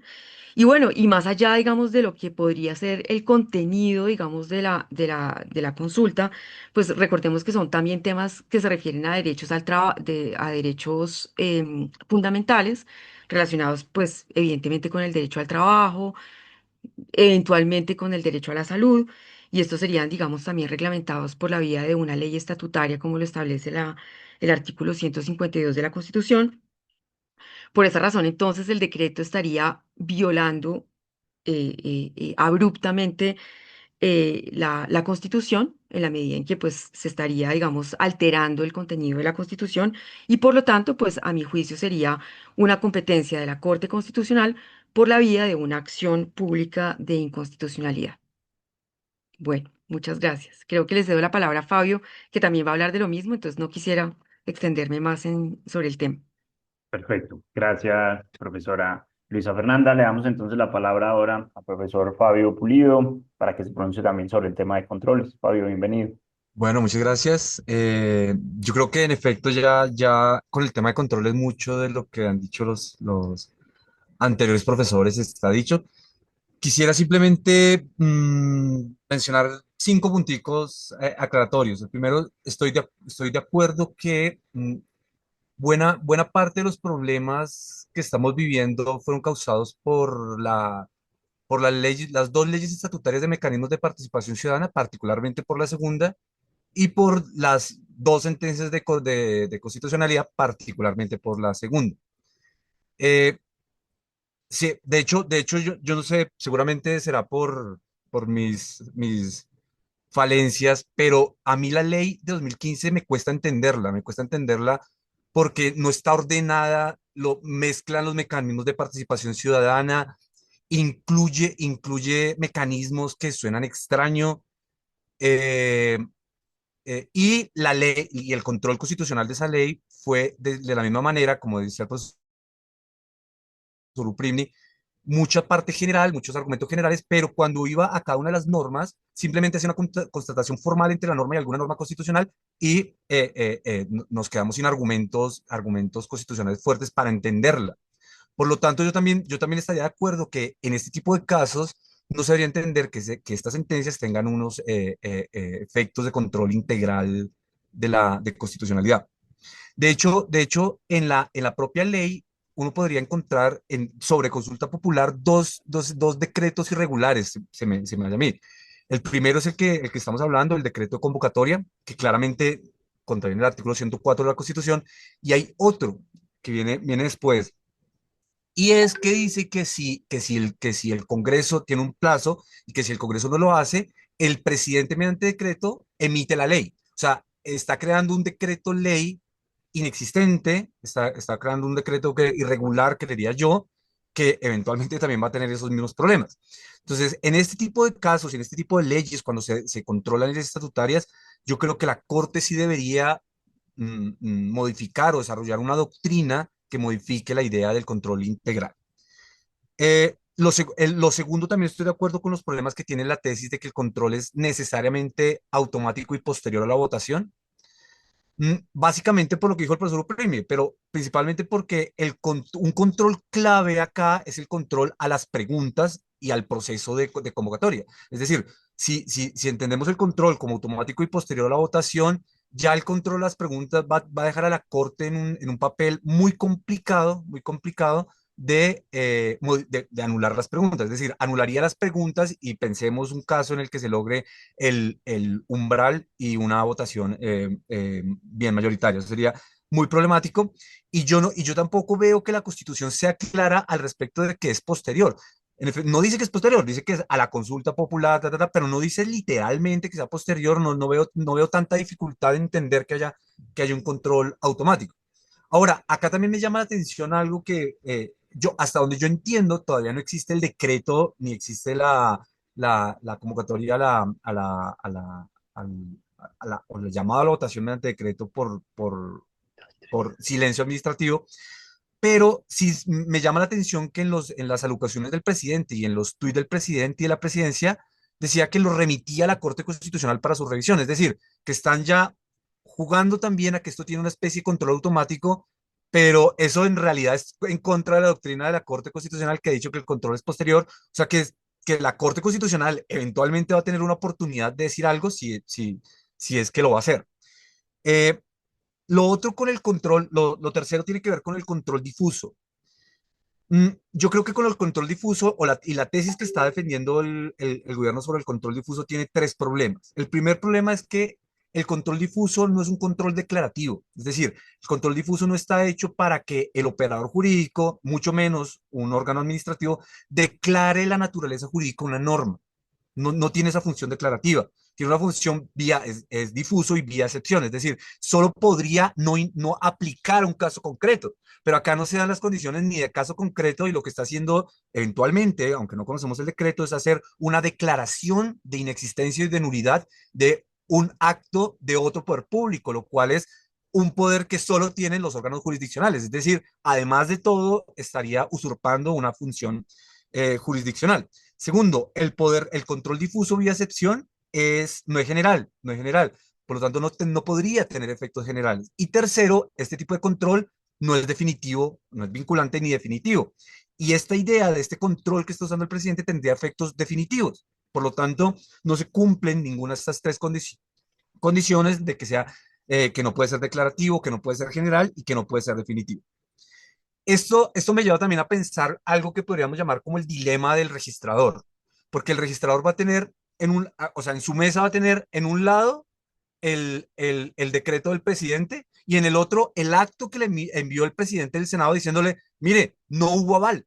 Entonces él va a tener o le hago caso a uno o le hago caso a otro. Y él lo que va a estar es una situación de inmovilidad. Él no tendría que hacer un control constitucional vía excepción. Lo que tendría que hacer es, mire, yo me quedo quieto hasta tanto no el juez competente, que en este caso va a ser el Consejo de Estado, declare la nulidad o la legalidad o constitucionalidad del decreto. Entonces yo creo que el dilema del registrador lo va a dejar quieto, o sea, en teoría lo tendría que quedar quieto hasta tanto los órganos judiciales no responden. Entonces, esos serían los puntos adicionales a lo que ya se había dicho. Perfecto, muchas gracias, profesor Pulido. Si les parece, entonces comenzamos ya con el tema de preguntas y demás, y yo quisiera hacer la primera sobre el tema entonces de controles, como retomar lo que ustedes han dicho y ubicar allí la oportunidad para que ustedes reaccionen. Lo primero que se ha dicho hasta el momento entonces es que la decisión propiamente, la decisión que se toma de no dar ese concepto favorable por parte del Senado, tiene control por parte del Consejo de Estado, que parece ser entonces, como decía la profesora Floralba, ya la sección quinta del Consejo de Estado ha tomado, pues ha admitido la demanda como tal del medio de control electoral y estará conociendo de esa decisión en particular. Segundo, tendríamos el eventual decreto que nos ha anunciado el gobierno, que incluso nos ha dicho que ya está redactado y que está próximo realmente es a firmarlo, que es el decreto entonces que convocaría la consulta popular sin el visto bueno, entendiendo ese silencio administrativo positivo, interpretando ese artículo 33, literal C de la ley 1757/2015 y señalando que como no hubo pronunciamiento, la norma eventualmente lo faculta. Ese acto administrativo como tal, yo les preguntaría, tendría dos medios de control posibles ante el Consejo de Estado: nulidad por inconstitucionalidad o incluso nulidad simple, dependiendo del tipo de argumentos que se plantean, y ahí se abre un escenario interesante para decir incluso en qué sección iría o si esto iría a sala plena de lo contencioso administrativo, señalando incluso la posibilidad de la suspensión provisional, que como ustedes bien saben es una institución aquí que juega un rol trascendental. Tercero, tendríamos la posibilidad, que también han dicho varios, del control posterior, según la interpretación que la Corte le ha dado a ese numeral tercero del 241, y ha dicho y ha interpretado, y yo reitero ese punto, donde la Constitución no habla de control posterior, sino de control definitivo de las consultas de alcance nacional. Entonces, en la interpretación que se ha dicho la Corte, sobre todo de lo que planteaba la Ley 134, ha dicho es posterior, pero es de todos los actos, y ahí podríamos incluso utilizar la analogía que la Corte ha dicho sobre el tema referendo, porque en el tema referendo la Corte incluso ha dicho que es competente para conocer los decretos de convocatoria cuando no estaba del todo claro, y la Corte los ha conocido porque señala que eso es un continuum al respecto.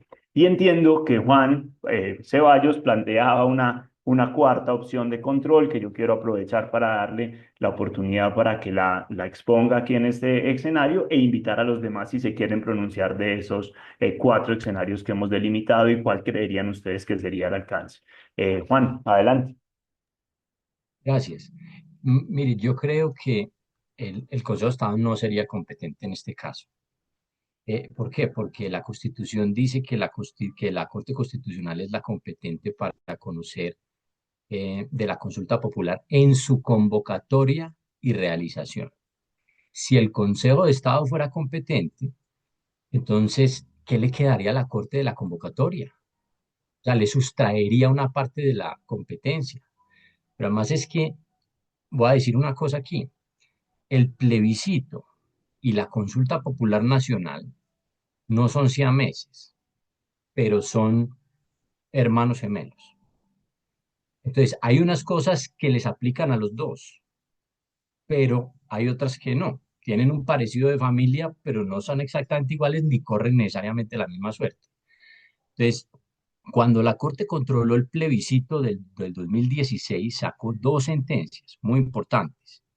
Entonces, una es la sentencia C030 del 2018, en la cual utiliza unos términos categóricos. Dice, toda la convocatoria, todos los actos de convocatoria y realización de los plebiscitos son exclusivos y excluyentes de la Corte Constitucional. Y no solamente eso, sino que dice, y el Consejo de Estado no tiene nada que ver con esto. Ese es un argumento jurídico formal, pues yo tengo un argumento político que yo creo que es muy importante, político constitucional, digamos genético, podríamos decir, y es este.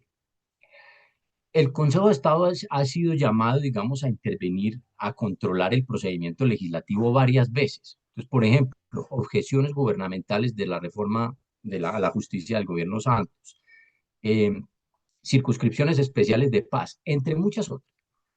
A mí me preocupa mucho que el Consejo de Estado sea el que controle el procedimiento legislativo, porque el Consejo de Estado no tiene un nexo político con la democracia, porque hay cooptación. Y cuando se crea la Corte Constitucional, ¿por qué se rompe la cooptación? Para que la Corte Constitucional, que conoce de este tipo de procesos políticos, tenga un cordón umbilical con el pueblo. Entonces, cuando se le da al Consejo de Estado este tipo de competencias, pues se le está dando un organismo, lo voy a poner en estos términos, espero que no sean muy duros, pero no está genéticamente capacitado para eso. Yo creo que es la Corte, entonces está el texto, pero además es que yo no he encontrado en las sentencias de la Corte ninguna ratio decidendi o cosa juzgada constitucional que diga que en consultas populares no puede haber control previo. En cambio, sí en plebiscito, como dijo el profe, pero profe, yo le quisiera preguntarle, yo no vi ninguna sobre consulta popular. Uno podría decir, pero es lo mismo. Si en el plebiscito no puede haber control previo, pues entonces en la consulta popular tampoco. Y sin embargo, yo creo que es diferente. Y por las razones que dio también el profe Rodrigo. Entonces, cuando el presidente convoca un plebiscito, si verdaderamente es plebiscito, está poniendo, cuando el plebiscito, no sé si me escuchan, si se perdió, ¿sí? Cuando convoca un plebiscito, si verdaderamente lo está poniendo en consulta, algo que es suyo. Es como si yo, que vivo en una copropiedad, pusiera en consulta popular algo que voy a hacer en mi casa. Pero, eso en el plebiscito, pero en la consulta popular, yo no estoy poniendo en consulta solamente algo que hay en mi casa, que está en mi propio dominio, sino algo que lo excede, porque la consulta popular necesariamente excede al presidente. Entonces, como es así, yo necesito la intervención de los otros poderes. Si eso no está, si la intervención del otro poder no está, interviene el juez para asegurarse de que eso ocurra.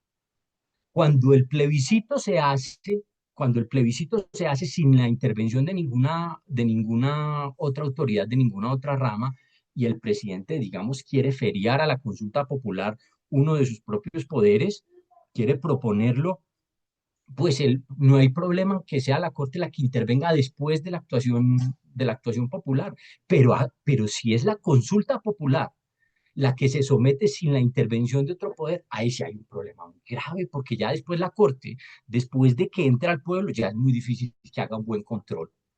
Entonces yo creo que ahí nosotros estamos, de verdad, nos estamos jugando una cosa muy importante al decir que no puede haber ese control previo o que ese control previo es del Consejo de Estado. Y concluyo con esto, cierro aquí para dar paso a otros. Hay otros actos administrativos que se dictan que entran al control de la Corte cuando son del procedimiento legislativo. Por ejemplo, un decreto convocatorio a sesiones extraordinarias. Aquí yo le hago, no hay cuña que más apriete que la del mismo palo Floralba, pero el maestro Humberto Sierra Porto, en su magnífica sentencia del 141, muestra el decreto convocatorio a sesiones, a pesar de que es un acto administrativo, no lo conoce el Consejo de Estado. ¿Por qué? Porque entra al control de la Corte. Y así hay otros. O sea, por ejemplo, el presidente delega funciones en un ministro y el ministro sanciona la ley y dicen, ese ministro no podía hacer la Corte puede controlar eventualmente también ese decreto. Bueno, y hay otros así. Entonces, yo creo que me parece que aquí debería haber control previo y sería por acción para garantizar la separación de poderes y los turnos y contrapesos. Bien, Muy ¿alguien bien. más? ¿Quién quiere seguir? Exacto. Catalina, adelante. Y Pues luego, a mí me parece muy sugestiva, Juan Sebastián, pero yo tengo ahí varios problemas. O sea, la propia Corte Constitucional entendió que no era competente para ejercer el control previo con la consulta de Claudia López y por lo tanto le dio la interpretación, como dices tú, no, entendió que lo que había dicho sobre plebiscito se aplicaba a la consulta popular, o sea que no existía. La acción pública es una acción reglada que no incluye esta hipótesis. O sea, yo quiero empezar por lo primero. Estoy de acuerdo contigo y yo creo que con Uprimi en que la Corte Constitucional debería poder tener control previo. Estoy de acuerdo que podría existir una interpretación de la sentencia en virtud de la cual ese control previo sí se aplica por directa aplicación de la Constitución. Sin embargo, hay ya jurisprudencia de la Corte Constitucional, digamos, una práctica de la Corte Constitucional. Me parece que puede haber problemas con la procedibilidad de la acción pública y frente a esas dificultades creo que el acto no puede quedar sin control. Y entonces por eso creo que pues hay que aplicar la norma constitucional que dice que el Consejo de Estado es competente para conocer de aquellos decretos que la Corte Constitucional no conoce. Porque la propia Corte Constitucional decidió que no conocía esos decretos. Ahora, la pregunta ¿es posible que la Corte cambie su jurisprudencia? Depende de si puede proceder o no una acción.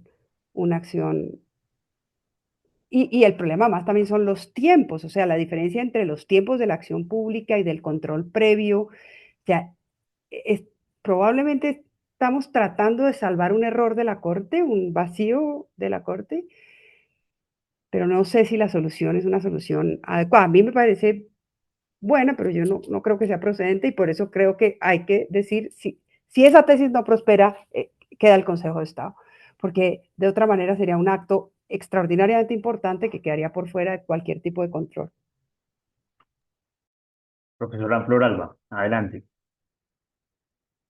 Creo que iba Rodrigo primero que yo, la verdad. Pues sí. Perfecto, quien quiera. Pero la alba primero. Muchas gracias, Rodrigo. Bueno, pues muchísimas gracias. Juan, no hay peor cuña de la que el mismo palo, ¿ah? Es que a Humberto es Humberto, o sea, lo amamos, pero Humberto.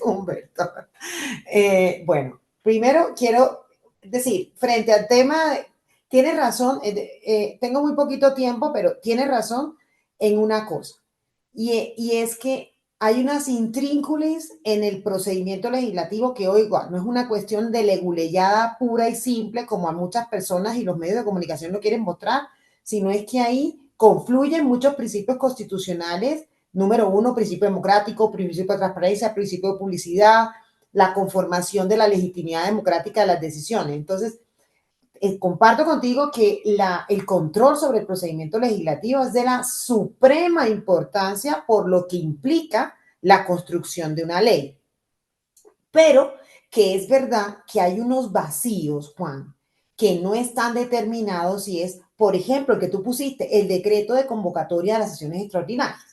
Y entramos con el tema de qué pasa cuando se declara la nulidad de ese decreto de convocatoria de sesiones extraordinarias, pero en últimas lo que se declara la nulidad lo declara el Consejo de Estado, pero tiene efecto frente a eso.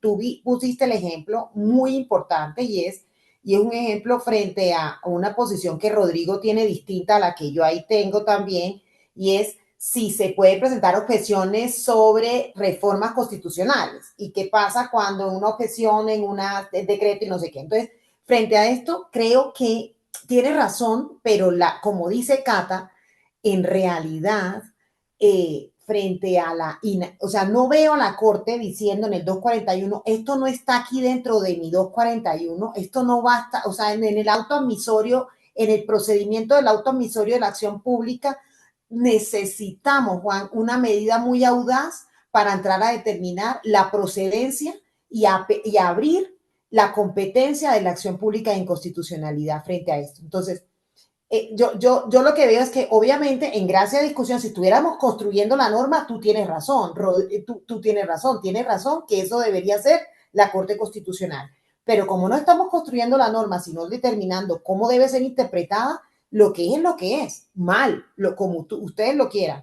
Pero entonces vamos a determinar para nuestra audiencia, nuestros colegas que nos están oyendo y ustedes también.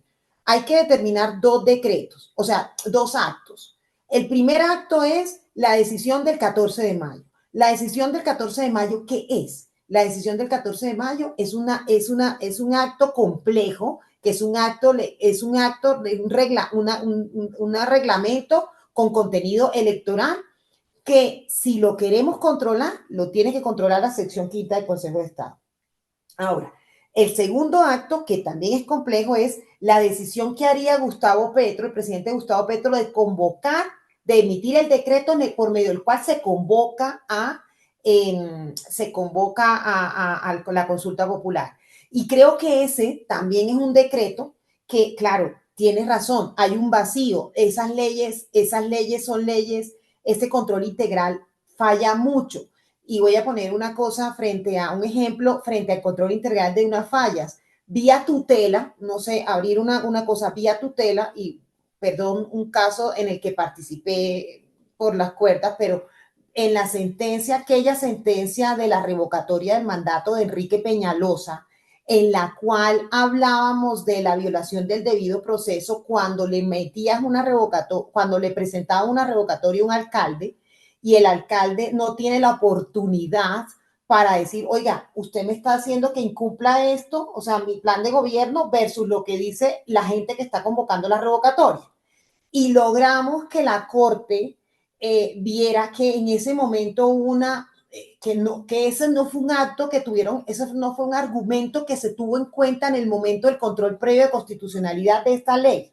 Entonces ahí, que es donde tú hablabas de vía tutela, fíjate cómo hay situaciones en las que se termina vulnerando los derechos fundamentales que uno podría abrir esa manera de abrir el control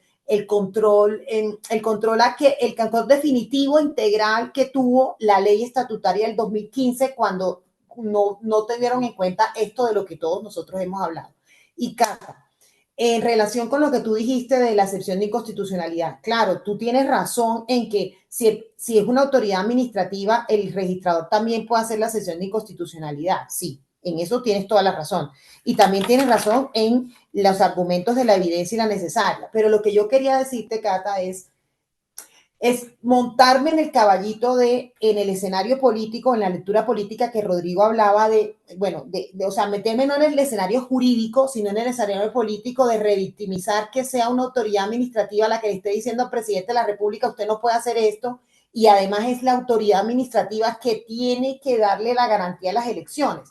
Cuando tenemos unas elecciones a la vuelta de la esquina, Cata, y que me da muchísimo miedo es que el presidente después diga, este señor no me quiso decir la consulta popular y luego me va a decir, no, entonces como no es la consulta popular, las votaciones del próximo año también van a ser parcializadas porque las está dirigiendo un señor que ya se va a confrontar con el presidente. Es decir, a eso era lo que yo hablaba, que nosotros tenemos no verlo tan puro jurídicamente, sino que también manejar, como bien lo hizo Rodrigo, ese lenguaje político que hay de por medio.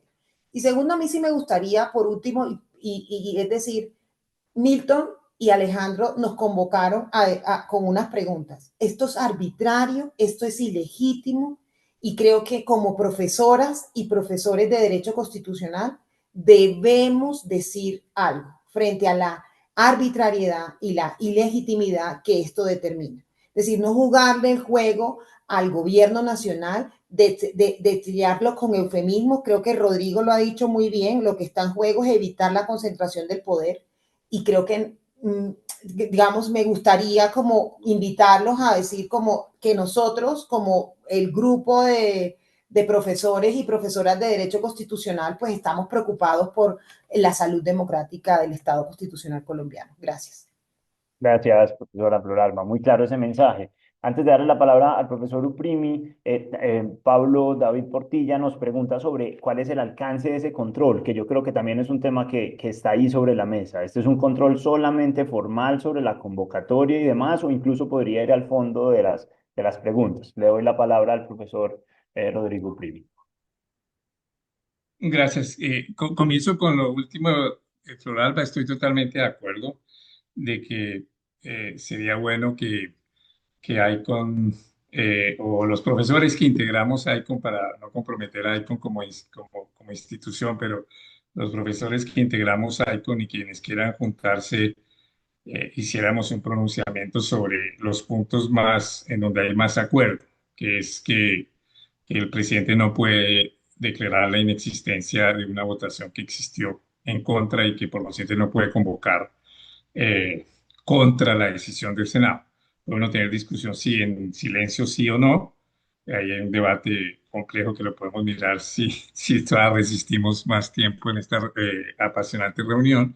Eh, pero lo que es clarísimo es que no puede ir contra el Senado. Eso creo que ninguno de nosotros está en desacuerdo, y que el presidente no puede decir que una votación que existió no existió. Esos dos puntos creo que son muy, muy riesgosos. Si sacáramos un pronunciamiento en ese sentido, creo que sería útil. En el tema yo igual que Cata, filosóficamente estoy de acuerdo con Juan. Lo ideal sería que este control sobre los pronunciamientos en consulta popular se concentrara todo en la Corte Constitucional. Ese sería un mejor diseño. Pero el gran lío, Juan preguntaba si había una sentencia en donde la Corte hubiera dicho que el control, no había control previo sobre la, sobre las consultas antes de su votación.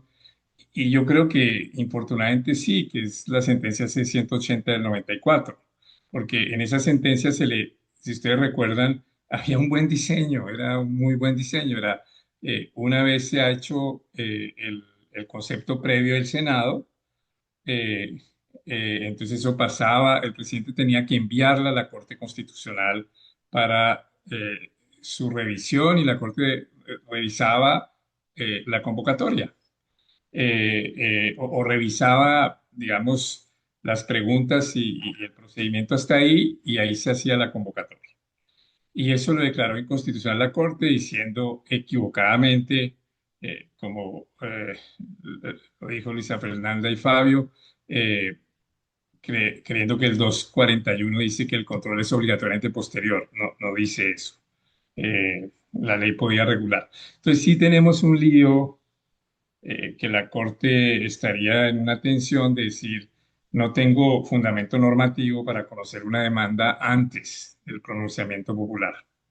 Eh, y entonces sería eh, generar creatividad en la Corte, y que eso no siempre es bueno. Eh, entonces ahí es donde uno está con ese lío. Entonces, con ese lío, hoy, ¿qué es lo mejor? Yo creo que si sale el decretazo, deberíamos demandar en las dos. Pero jurídicamente, ¿qué deberíamos defender? Y yo tiendo a irme excepcionalmente por la idea de Floral. Es decir, que cuando hay un momento del procedimiento de realización de una consulta, a tal punto, a mí me parece, un punto atrás, me parece que es más claro que el Consejo de Estado tiene competencia para decidir si es nula o no la votación del 14 de mayo. Ahí el Consejo de Estado lo hizo bien, dijo, eh, ahí se cerró la consulta. No va a haber consulta porque el Consejo de Estado, el Senado dijo que no, y yo puedo conocer de ese acto electoral de votación. Entonces creo que ahí está bien. El interrogante es un decreto que convoca en forma arbitraria. Eh, yo creo que la única forma en que eso llegue a la Corte es, pero hay un argumento difícil de derechos fundamentales, pero sería a través de una acción de tutela. Que ciudadanos presenten acción de tutela contra esa convocatoria y tocaría ver si es como un derecho fundamental al Estado de Derecho, digamos, pero es como decir, aquí hay un vacío de control y por consiguiente lo único que hay es la tutela y con acciones arbitrarias de esta manera están en juego todos nuestros derechos fundamentales. Y entonces que eso vaya por acción de tutela y la Corte lo revise. Pero eso tampoco es tan bueno procedimentalmente porque toma tiempo. Y yo creo que la estrategia del gobierno es ponernos en un hecho cumplido. Forzar al registrador para que convoque, se convoca y se vota, y después de una votación esto es muy complicado. Ese es la necesidad de los controles previos para darle legitimidad al pronunciamiento popular y no poner a las cortes a ir contra un pronunciamiento popular, que eso, digamos, es particularmente duro. Entonces, por eso es que creo que la sentencia del 94 se equivocó al anular ese control previo y que tenemos ese lío en que estamos. Entonces, yo estoy como más claro en el tema material. Esto es arbitrario. Eh, Tendría que darle más vueltas al tema competencial de, creo que una forma es la excepción de constitucionalidad del registrador, pero toca ver quién dirime judicialmente este conflicto. Eh, yo desearía que sea la Corte para unificar, pero después de esa sentencia del 94, que los criterios fueron reiterados en la sentencia 150 del 15, que revisó la otra ley estatutaria, eh, pues tenemos una jurisprudencia complicada para que la Corte asuma, incluso por demanda, un control previo. Ese sería como mis dudas. Mil gracias, maestro Prini. Le damos la palabra a Luisa Fernanda y después a Fabio y terminamos la ronda con Juan Sebastián que quiere hacer, creemos, una réplica. Muchas gracias. Creo que Fabio estaba primero. Estabas primero, Fabio. No, pero tranquila, tranquila, no te preocupes.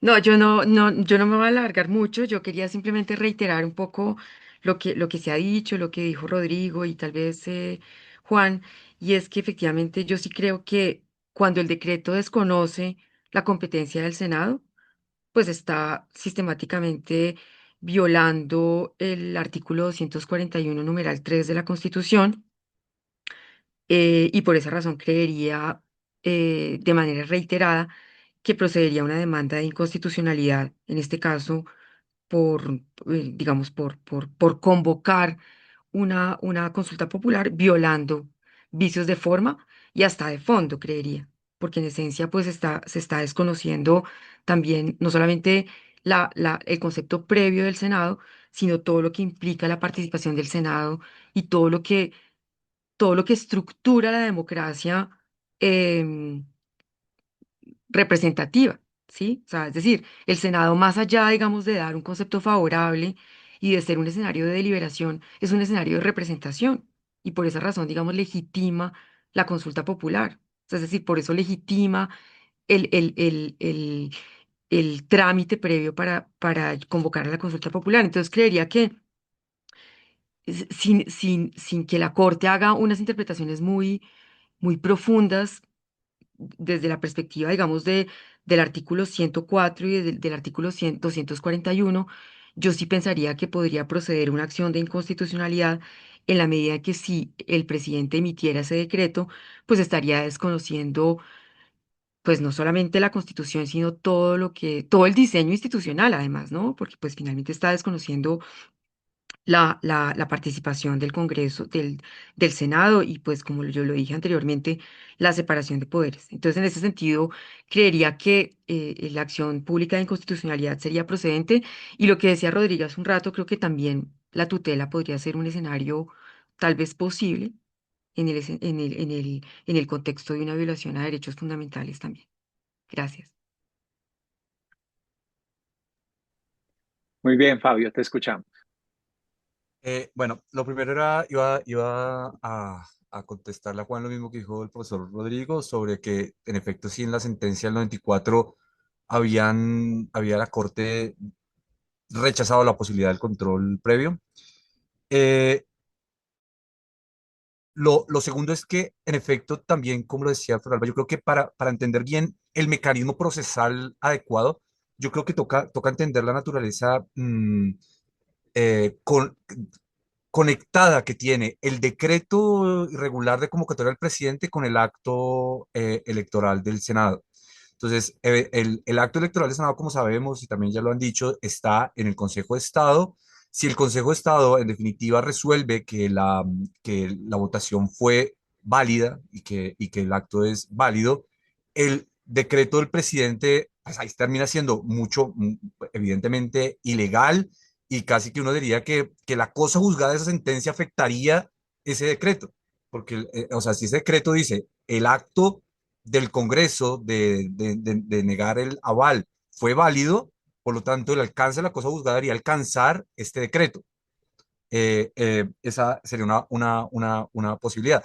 Lo segundo que yo no le entendía a Juan es que yo le entendí, la tesis que le entendí que estaba proponiendo no era que fuera control automático, sino que procedía a la acción pública de inconstitucionalidad, que fue lo que le entendí. Y pensando lo que yo pensaba al respecto es, toda vez que estos decretos, o sea, el decreto que expide el presidente y esto que podríamos llamar esos decretos irregulares que se inventó la ley estatutaria de 2015, o bien tienen naturaleza de ley y por lo tanto son decretos ley que podrían ser demandados, que eso no es claro tampoco de esos decretos qué fuerza tienen. Yo creería que tienen fuerza de ley por su naturaleza, por su creación, o aplicar la doctrina de la fuerza material de ley. Es decir, si eventualmente consideramos que esos decretos que fueron autorizados por la ley estatutaria de 2015 no son decretos ley, que yo creo que son decretos ley, tuvieran fuerza material de ley y por lo tanto procediera, pero acción pública de inconstitucionalidad contra esos decretos. Y al ser este decreto evidentemente inconstitucional, aplicar la doctrina de la suspensión provisional que abrió la puerta a la Corte el año pasado. Bien, Juan, si quieres hacer una réplica muy corta, por favor.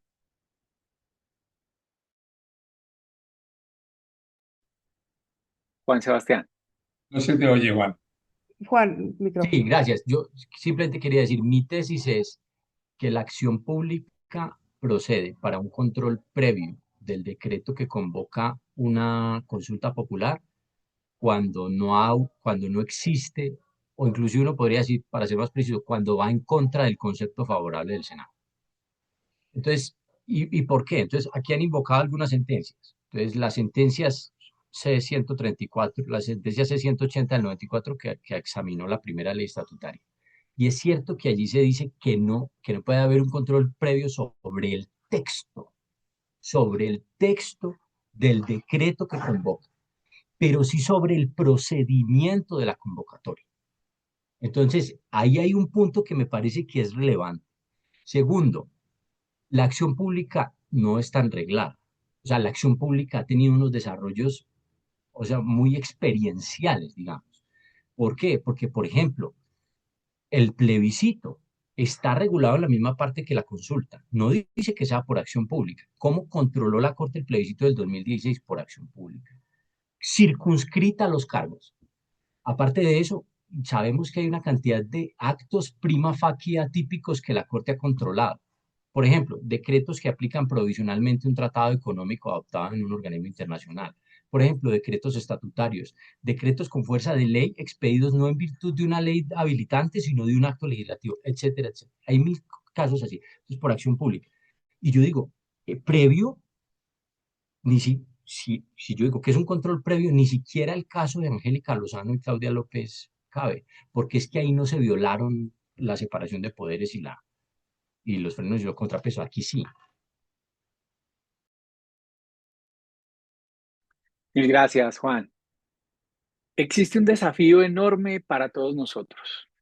La meta de nuestra sociedad científica ICONS Colombia es seguir participando de estas discusiones, contribuir a la formación de lo que llamamos un patriotismo constitucional, algo que nos permita resistir reflexivamente, algo que nos permita reaccionar y controvertir esa posición pasiva que la academia tiene a veces frente a vejámenes que limitan la Constitución.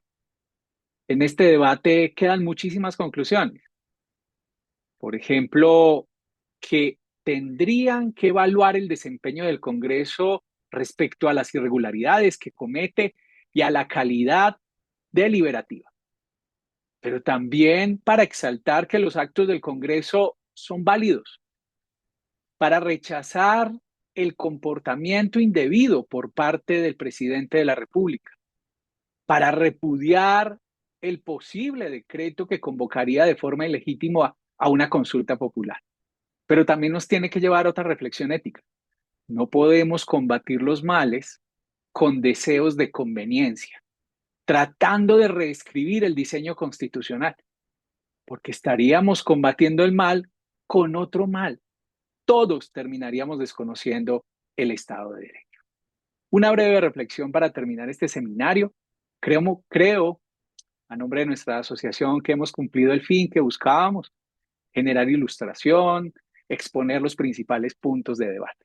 Les pedimos que sigan atentos a nuestros seminarios y desde luego a esta situación. Muchas gracias para cada uno de los ponentes y desde luego para las personas que me acompañaron en esta importante cita. Mil gracias.